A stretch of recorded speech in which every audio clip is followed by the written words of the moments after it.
Raider Nation, what's going on? It's Mitchell Renz here, host of the Raiders Report, and here's our instant reaction to the Raiders losing yet another football game, this time 31-14 to the Los Angeles Chargers. And what's crazy is I'm not even all that upset because even though we lost the game 31-14, I'm kind of like it's not even close to one of the worst games that we have seen all season long. But at the end of the day, good teams find ways to win.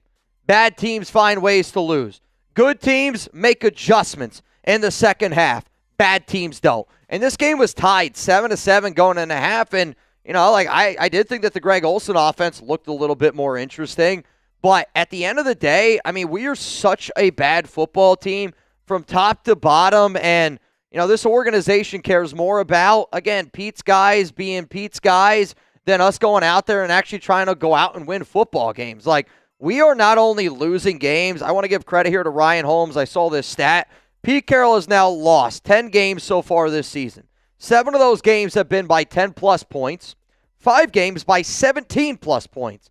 Not only are we getting blown out of football games, yet you're still refusing to play our young rookie players. Now, we still saw a few guys from time to time, but does anybody give a shit about Antonio Mafi playing over Caleb Rogers? No. DJ Glaze has been terrible. I'd rather would have seen Charles Grant go a little bit today. What about the effort that Devin White showed on that first touchdown by the Chargers? How the hell are you, Pete Carroll, going to be a head coach that preaches the mantra of compete, yet some guys don't have to compete and other guys do? It's just, again, it's everything wrong with the Pete Carroll Raiders. And I want to know from all of y'all, what is happening here with Pete? Retire or fire? Because I am just at this point where if Pete Carroll doesn't retire, I want him to fire his ass. And it's a combination of not only are you moving on from Pete, but you're also moving on from Geno Smith. And I get it. Our offensive line has its limitations. No doubt about it. But today, the offensive line was just as good as Geno Smith, and Geno Smith was just as bad as our offensive line. My answer to this coming up here in just a moment. I am on board for fire Pete Carroll, and I don't think that they're going to fire him until the end of the season. I know there were several reports out there that Pete wasn't going to step down, but let's talk about the dysfunction inside of this organization. Because when you got reports that are leaking out that Chip Kelly's calling the wrong plays, and then it's being reported that, well, actually, Pete was in charge of Chip Kelly's offense, you got a bunch of guys going at each other, and it's because we're running out of people to blame. And we're running out of people to blame, and Pete Carroll's running out of people to blame because he knows that he's the number one person to blame, that Geno Smith is someone to blame, that his Nepo kids are someone to blame on this offensive line. 156 yards of total offense is disgusting. And luckily, Justin Herbert got hurt on that first drive because they went 14 plays, 74 yards, and he ended up hurting his hand. And after that, honestly, their offense, it changed a lot. But, you could sit up here and say Greg Olsen. I actually thought that some of the Greg Olsen calls were, better than what I've seen from Chip Kelly. You're just not going to win many football games when you're only gaining 156 yards. Luckily, we scored 14 points, so unfortunately our points per game is going to drop. But that's because Brock Bowers proved that he's the greatest tight end on the planet with that one-handed snag. Again, but this is the offensive line that Pete created, that his kids created, and now Geno Smith goes out there every single day and he throws just a temper tantrum. And he can't move.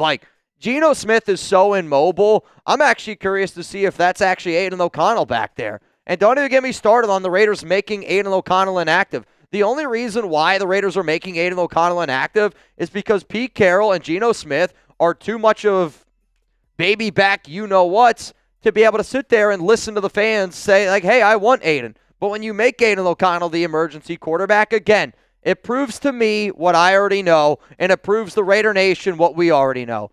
Pete Carroll cares more about Geno Smith than the Las Vegas Raiders, and it's going to be why he's going to be one and done. And if he's not one and done, then you're going to lose a lot of fans, Mark. I'm just telling you that right now. Josh, Raiders are in the dark ages. This is the darkest ages that we've seen.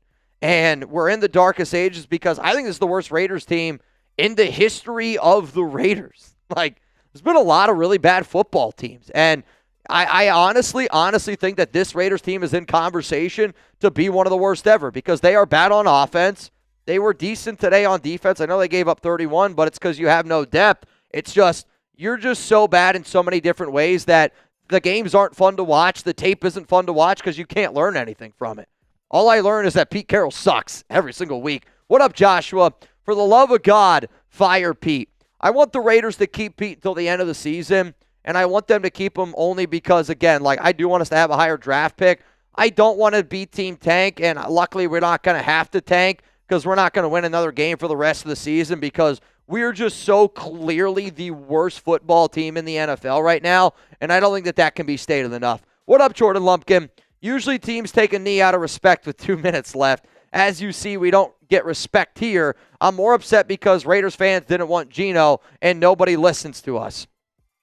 You know, when I watched the tape, I actually thought Geno would be a much better quarterback, but what frustrates me more about Geno Smith is it's his inability to be a leader. And I always said back in the Josh McDaniels days that teams take on the identities of their leaders. And I'm not trying to throw Max under the bus at all in this statement. Max is a Raider, and honestly, bro, when Max shoved Justin Herbert, I think he did what all of us wanted to be able to do. Hit that like button if you felt that way, because I was frustrated too. But the Raiders of this year, I mean, they are the Pete Carroll, Geno Smith-led Raiders, right? Just like the Raiders with Josh McDaniels were the Josh McDaniels, Jimmy Garoppolo Raiders. You got Geno Smith, who just looks like he is miserable out there on the football field. And again, I'd be miserable too if I was playing as bad as what Geno Smith plays on a weekly basis. But, you know, like Geno, he's going to force his way out of this team. He wants no part of this organization. And the fact that the Raiders now have lost 10 straight AFC West games, I mean, we know that we're the laughingstock of the AFC West, and we were hoping for a better outcome, but we're not going to have a better outcome when our quarterback's got horrible body language, that our head coach only cares about him. And again, a little play that's just proof. 4th and 13. I get it. The game's already over. But I guarantee you the reason why the Raiders decided to run the ball on 4th and 13 to end the game is because they didn't want Geno to throw a pick, because Geno would have had to force the football down the field. And I get it. It doesn't really matter at the end of the day. But 4th and 13, you traded for a quarterback and you gave that quarterback an extension. And on 4th and 13, you're not going to at least throw the football. It's just cowardly. And this Raiders team is cowardly. And they're taking on the identity of Pete Carroll and Geno Smith, who are completely lost right now. Let's go to Nico Laz, the Legion of Doo-Doo.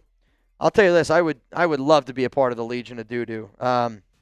Only the real ones who watched our live show know that joke. But it's a bad team, man. It's when you see the reports out there that apparently, you know, defensive coordinators are watching Shane Waldron 2023 Seahawks offense, and that's more relative to like the Raiders offense this season. I bring that up only because Pete Carroll, they're just trying to recreate the past. And, you know, Pete's getting passed by. This Raiders team's getting passed by. And we're still using landline phones, right? Like, we're still using dial-up internet, and everybody else is using AI. Like, I think if you were to ask Pete Carroll what AI is, he'd probably hit you with a crossover from Allen Iverson. I have no idea what this coaching staff thinks. I have no idea what's running through their mind. But, I'm just so clearly done with the Pete Carroll Raiders. Like, I was sick. I was throwing up this morning. I've been sick for the past 3 days. I literally couldn't even eat Thanksgiving Day meal. I showed up, and I don't want any pity from anyone. I'll show up every single day for Raider Nation because Raider Nation shows up every single day. But showing up today and knowing the fact that Raider Nation shows up for a coach and a quarterback that doesn't give a flying flip about this organization, it's a kick in the nuts. And I had my nuts twisted last week, so believe me when I tell you, I know what that feels like. We got some more reactions here for some angry Raiders fans after yet again another embarrassing game. And, you know, it's crazy. Again, 31-14, I'm not even all that embarrassed. Like, I'm like, we actually didn't play that bad. That's the epitome of how bad of a football team is. But you know what? I need people to have a reason to watch games because I'm going to watch games, and I mean this when I say it. This episode is brought to you by Prize Picks, and this holiday season is the best time of the year for sports. Bowl games, hopefully more coach firings, basketball matchups, no playoff pushes. It's all happening at once. And while you and I are here making decisions every day, what gifts to buy, what to eat, which games to watch, there's one place where it feels good to be right, and that's on Prize Picks. Prize Picks is simple to play. You just pick more or less on at least 2 player stats, and if you get your picks right, you can cash in like my guy Philip Bogert. Download the Prize Picks app today. Use code CLNS to get $50 in lineups after you play your first $5 lineup. That's code CLNS. Get $50 in lineups after you play your first $5 lineup. Prize Picks. It's good to be right. Now, here was my lineup that I decided to roll with today. And what's also, I think, sad about watching Raiders games from time to time is I kind of actually lose track of what's actually happening in the game because of how frustrated I get. Geno Smith did take more than 4 sacks. Ian Thomas did not quite get to 10 yards. He was at 8. Justin Herbert, I don't know if that would have happened. His hand injury really screwed him up there.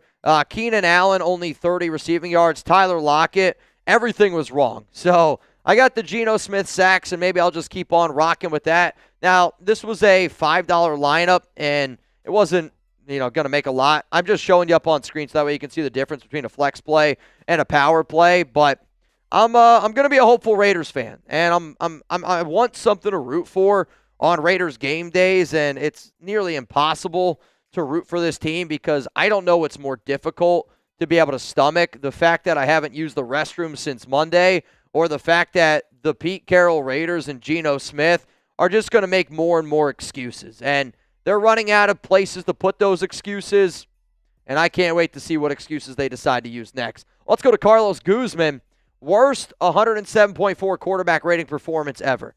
Oh, and what's funny is, there's going to be a lot of people that only look at the box score, right? There's going to be people that only look at the box score that they're going to be like, oh, well, this offensive line stinks. I mean, Geno Smith was more responsible for the sacks taken tonight than the offensive line. Let's get one thing straight here. But 18 of 23, 165 yards. The inability to push the ball down the field, and I know that they're scared to push the ball down the field, but the fact that, Jeanty, again, I like the fact that Jeanty had 8 targets, 6 catches. I like the fact that Bowers had 4 catches, 63 yards, 2 touchdowns. But wouldn't it make more sense to try to get Bowers the ball a little bit more? I memean, even on one of the plays that's not going to show up in the box sheet, where it was the pass interference call, which set us up for that touchdown, that one-handed snag that Bowers made. I'm trying to sit up here and create positive feedback. There's not a lot of positive feedback to have, though. I will say credit to Jack Bech, 2 catches, 22 yards. 2 first downs today. Also really hoping Dante Thornton Jr. is okay. He left the game with a concussion. What's up, Keith? Why do some Raider beat reporters provide cover for Pete? Thank you for keeping it real, Chat Sports and Mitch. I mean, we know at this point who the puppets are. And, I hate being that guy because I know how difficult it is to be a beat reporter, and I don't want to be a beat reporter. I like being able to say whatever the hell I want to be able to say. And, I take a lot of pride in people that watch this show. I don't want people that watch this show to feel like they're wasting their time. And when you listen to a guy like Hondo, or I didn't mean to bring up his name, when you listen to certain guys that are puppets for Pete in that organization, it's hard to listen to him because I feel like I'm listening to Pete all over again. And when you listen to Pete and it's like, Pete, you're not saying anything worth of value. So they have to do it. They're probably told to do it. They don't want to lose their job, just like I don't want to lose my job, but I know this. My job ain't going anywhere. I can say what I want, when I want, how I want, and if anybody from that Raiders organization's got a problem, you know where to find me. I'm not hard to find. I'm at Mitchell Renz 365. Let's go to Gilbert. Mitch, let's get Pete fired today. Pete's not going to get fired today. And it's not going to happen. He's going to finish out the season. I think the only way that it doesn't happen is if Pete steps down. I know that there's a lot of people frustrated inside of that Raiders organization, but I also think, if you move on from Pete Carroll, again, I'm not saying this is what I was told by a source, but what the Raiders don't want to fall into a trap of is they don't want to fall into a Antonio Pierce trap, right? Where if a team's play is really bad and then you bring in a new interim head coach, it will make you play better and it will make you look better. And I don't want, people that are fans of this team, people inside this organization, then to want to hire somebody on this staff to be the full-time head coach. There's just so many better options out there that it's not going to happen. But I don't think that Pete's going to get fired this season. I think it's going to happen at the end of the season. And it's going to be a 2-for-1 deal. And it's because this organization, I think, already knows that nobody wants Geno Smith back next season. And I don't think that this organization is going to roll with Geno Smith next season. and because they know that they're going to have to replace their quarterback, that's not going to sit well with Pete. And I don't think Pete steps down, but I think if somebody said, hey, Pete, you have to move on from Geno Smith or step down, well, then that might be a little bit of a different conversation. One-word reaction if Pete Carroll got fired today. Oh, man. My one-word reaction if Pete got fired today, it would be bad timing, and I know that's not a one word. And the only reason why it's bad timing is because I promised all of y'all that I would go live for 11 hours and 11 minutes when Pete Carroll was fired. I am really, really sick today. I think that anybody that's watched the live show could see that. And I wouldn't be able to go live for 11 hours and 11 minutes. Like, I'm just being very, very honest with all of y'all. But the sooner the Raiders move on from Pete, the sooner we're going to be going in the right direction. And it sucks. It really does suck that we're back in this position again. But I also think it's the worst Raiders team I've ever seen. Let's go to Target. 2,000 years ago, Jesus was crucified by Geno Smith. I mean, I'll tell you what, this team is such an old coach team that they probably watched tape from 2,000 years ago. OC, pretty sure we'll lose to the Giants, but the real question is, will the Titans and Saints win another game this year? Thoughts? I actually believe the Titans and Saints do play. I think they play. It's coming up here in a little bit. But I actually think that we should want the Saints to have the number 1 overall pick, because I don't think that they would take a quarterback. Now, maybe they would trade back. I don't know. But for the Titans, I think no matter what, the Titans would trade back. And the reason why that scares me is because if you want a quarterback, you ain't going to get him, because the Jets have way more to be able to wheel and deal with. But if the Raiders are in that situation, you have to entertain the idea of trading back, and only because you need so many pieces. But if Fernando Mendoza is staring at you in the eyes, I think you got to take him. We clearly need a quarterback. What up, Jerry?